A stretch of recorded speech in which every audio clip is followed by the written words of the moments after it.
लकड़हारा की ईमानदारी। एक समय की बात है। एक छोटे से गांव में रामू नाम का एक लकड़हारा रहता था। वह बहुत गरीब था, परंतु मेहनती और ईमानदार था। हर दिन वह सुबह सुबह अपनी कुल्हाड़ी लेकर जंगल जाता, पेड़ों की सूखी टहनियां काटता और उन्हें बाजार में बेचकर अपने परिवार का पालन पोषण करता था। एक दिन की बात है, रामू हमेशा की तरह जंगल गया और नदी के किनारे एक पेड़ काटने लगा। पेड़ काफी बड़ा था और उसके नीचे बहती नदी बहुत गहरी थी। पेड़ काटते काटते अचानक उसका हाथ फिसल गया और उसकी कुल्हाड़ी नदी में गिर गई।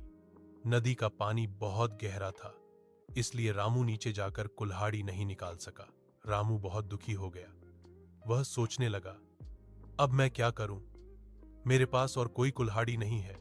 बिना कुल्हाड़ी के मैं काम कैसे करूंगा? मेरा परिवार भूखा रह जाएगा।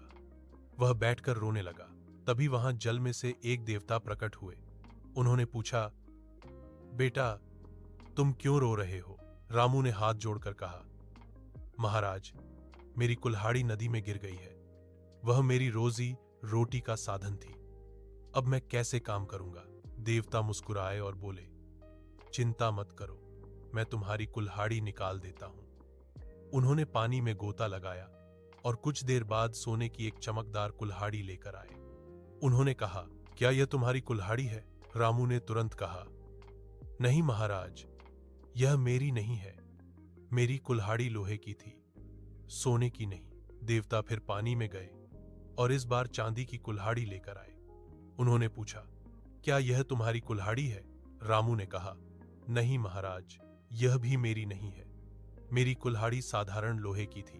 देवता ने तीसरी बार पानी में जाकर लोहे की कुल्हाड़ी निकाली और कहा, क्या यह तुम्हारी कुल्हाड़ी है? रामू की आंखों में खुशी के आंसू आ गए। उसने कहा, हां महाराज, यही मेरी कुल्हाड़ी है। देवता उसकी ईमानदारी से बहुत प्रसन्न हुए। उन्होंने कहा, तुम एक सच्चे और ईमानदार व्यक्ति हो, इसीलिए मैं तुम्हें ये तीनों कुल्हाड़ियां उपहार में देता हूं। रामू ने विनम्रता से कहा, महाराज, मुझे केवल मेरी कुल्हाड़ी ही चाहिए, बाकी दो मेरी नहीं है।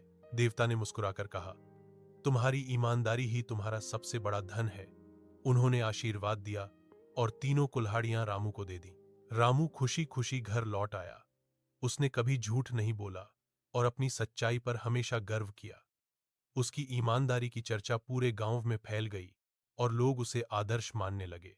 नीति मोरल: ईमानदारी सबसे बड़ी पूंजी है। जो व्यक्ति सच्चा और ईमानदार होता है, उसे भगवान भी आशीर्वाद देते हैं।